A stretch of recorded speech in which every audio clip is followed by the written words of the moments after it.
Crooks beware! Detective Pepper's in the house.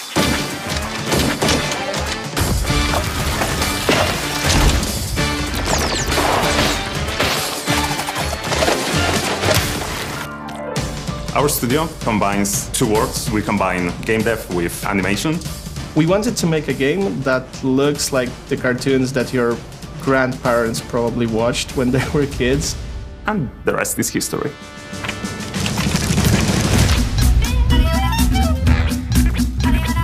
Mouse PI for Hire for me is unique. They won't even know what hit them. Surprising. My hero! Wacky, extraordinary. More than just an old-school shooter. It's a game like I've never played before. Are you ready for a sneak peek of what we are cooking here? Oh boy, here we go. My name is Maciej Krzemień. I'm the lead producer at Fumi Games. Mouse PI for Hire is an FPS game, but in a very unusual setting of a cartoon. It's in 3D environment, but what's really unique is that everything you see, characters, weapons, it's drawn by hand, frame by frame. Everything you see in the game is handcrafted. So at the beginning, we specialized in short film animations. But I always think that people should have the possibility and space to be creative. So when Michał Rostek, our art director, came to me with this great idea, I knew he was onto something. Hi, I'm Michał Rostek. I'm the art director and lead animator. For me, this game is a great opportunity to spread with the world my passion about the RoboHorse animation. It is like part of pop culture that resonates with people all around the world. My name is Mateusz, and I'm a lead narrative designer at Fumi Games. What excites me the most about the story of Mouse is just this sheer comedy of it, despite tackling subjects that are quite serious. There's something rotten at the heart of Mouseburg. I'm Łukasz Błaszczyk. I'm the lead game designer for Mouse PI for Hire. What I hope that fans will learn from this video is that it isn't just another copy-paste of a boomer shooter. You're gonna meet NPCs, you're gonna learn the world, you're gonna find a deep, engaging story. We've designed the game around you having fun.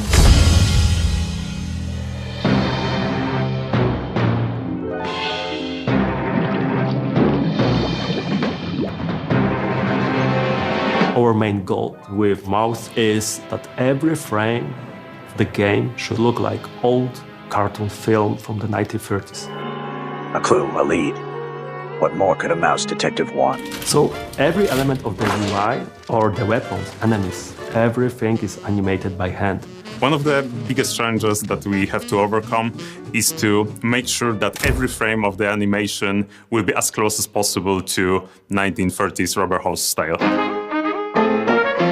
Rubber hose animation is the style of animation developed in the United States in 1920s, 1930s, and the things that could be the representative of this art style is the bounce animation. Everything bends, everything stretches and squeezes. It gives us all kinds of different things that, for example, our characters can do with their hands or legs. We're not limited by a realistic art style. So when we consider 2D characters running around a 3D environment, that presents a challenge for designers. So unlike the 3D characters that we can make the one model of the characters and turn him around, we need to make 6 different positions, 6 different angles for each of the characters. So front, left, side, back side, and back. So when we are going through the 3D environment, we can see the character who is flat and turn him around. And the final result of this is a lot of drawings to do. With 2D, every single change I, as a designer, make to the game balance, that causes an avalanche of changes for the game itself. If I speed up a character, they have to redo animations. The art team loves me. One of the biggest challenges with Mouse PI for Hire was the black and white aesthetic, because usually you will use specific tricks to guide the players through certain locations. You have the well-known yellow paint that shows you where to use what. And we don't have that, because we have a completely black and white game, so you have to guide players through light. We will often use typical black and white on objects that can be moved, will be interactable, while maintaining grayscale and no outlines on objects that you can't interact with. We want to put alive to the world through the animation elements, so on every level there will be something extraordinary and unique to see and to experience.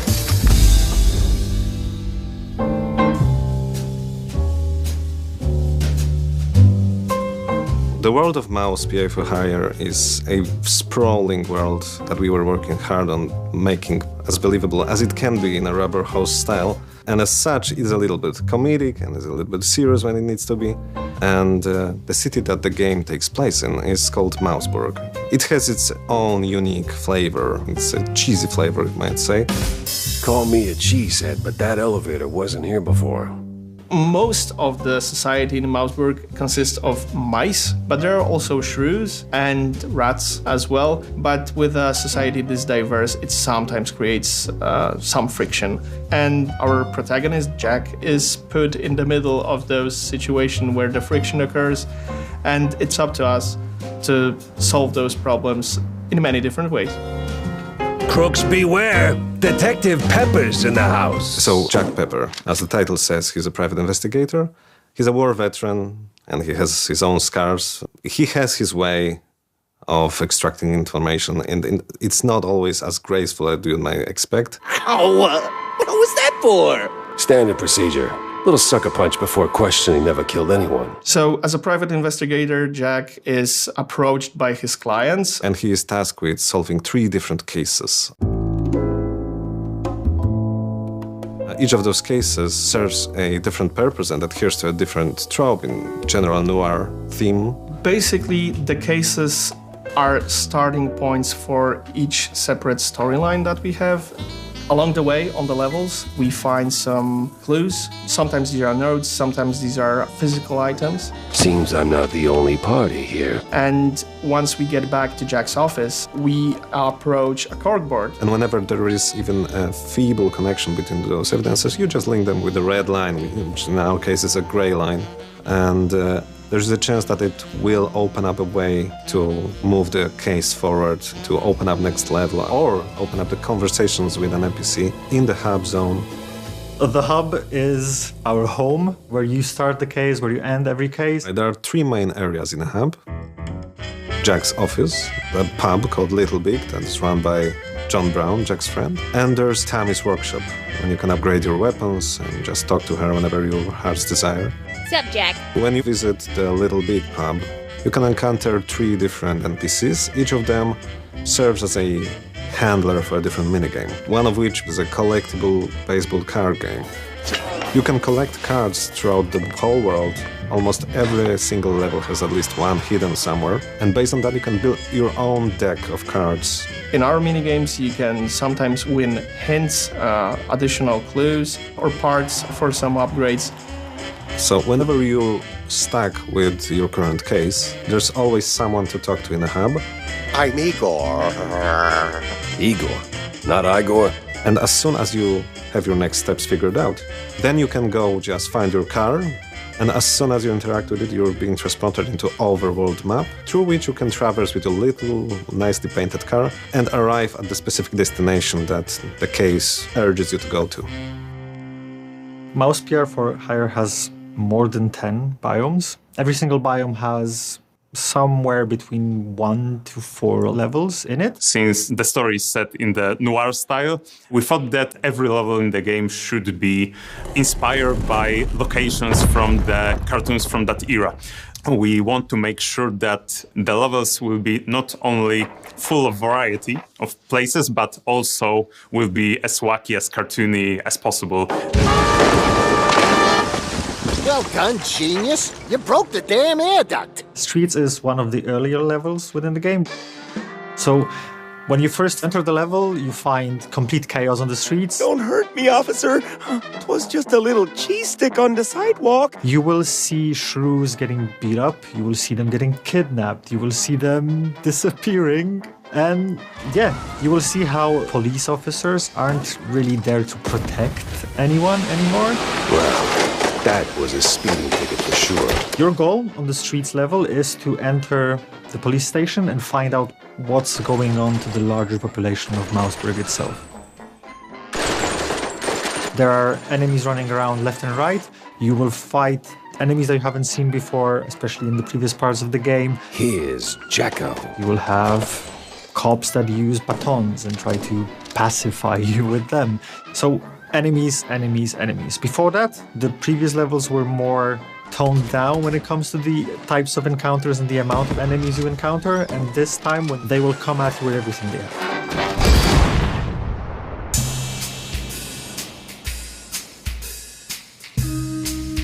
It's pretty difficult to be a one-man army and the single hero who saves the day, even in a cartoon world.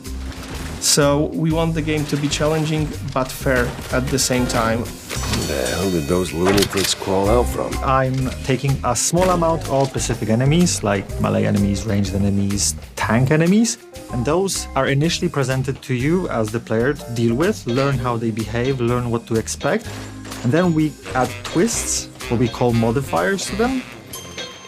So a tank that you've encountered previously that charged on you and you learn to dodge it when it's charging might now also enable a force field around itself that you need to figure out how to deal with. And these modifiers keep it fresh while maintaining the feeling of familiarity when it comes to specific enemies. Some of the characters are slim and they're moving faster to us. Some of the characters are bigger and they need to stomp around. We need to have the different approach to the characters because it changes the gameplay.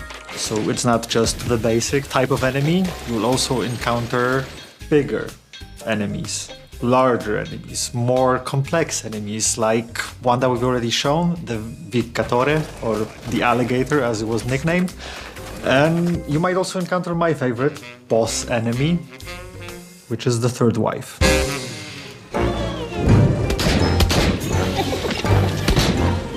Once you encounter a specific enemy, you would want to choose a specific weapon. We have a standard roster of weapons, so you get a pistol. Obviously, you have a shotgun, a Tommy gun.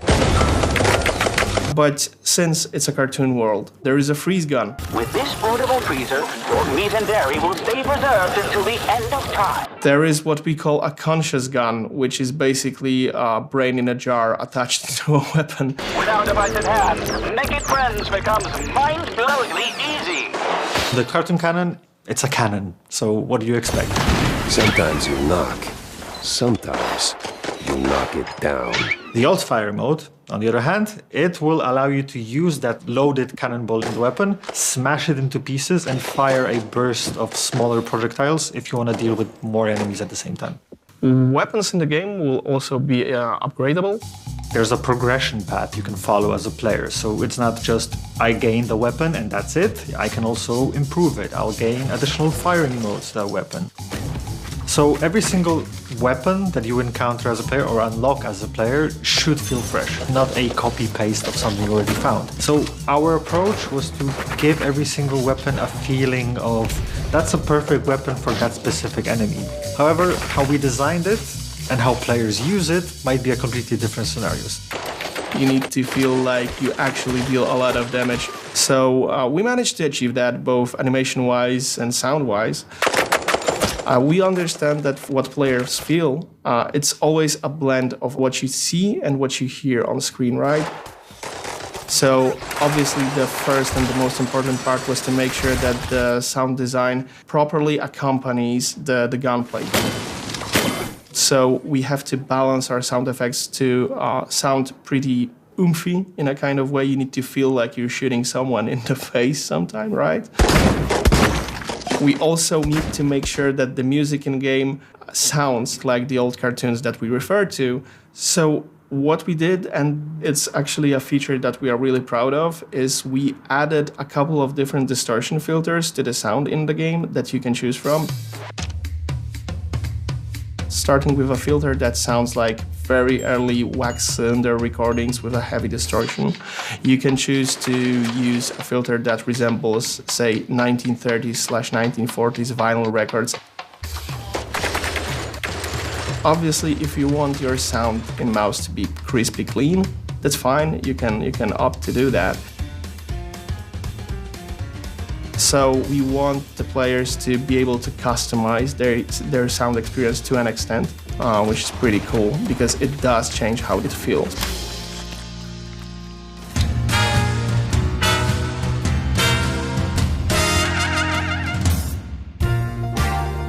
From the beginning, I knew that this game is like no other. It's handcrafted entertainment full of love, made for real people, by real people, which is amazing. We just want to give the players this fascinating world that is outlandish and relatable at the same time. The whole game as a package is exciting because every little detail that we work on across every team just makes something unique. I'm most proud of the team that's building the game and the boundaries that they cross every single week, every single month. I know it sounds cheesy, but we create something that is truly a human experience in a world inhabited by mice. When you are a creator, you always want people to enjoy the work that you do. So it was really outstanding for me that this idea resonates with all variety of people. I can't wait to see how players are enjoying it, what they're doing with the game, and seeing the creative fluids that we've put into the project go beyond that. We showed you a lot today, but there's definitely more where that came from. So now it's time to step out of your office, gather some clues, connect the dots, and save Mouseburg, because right now you're the city's only hope.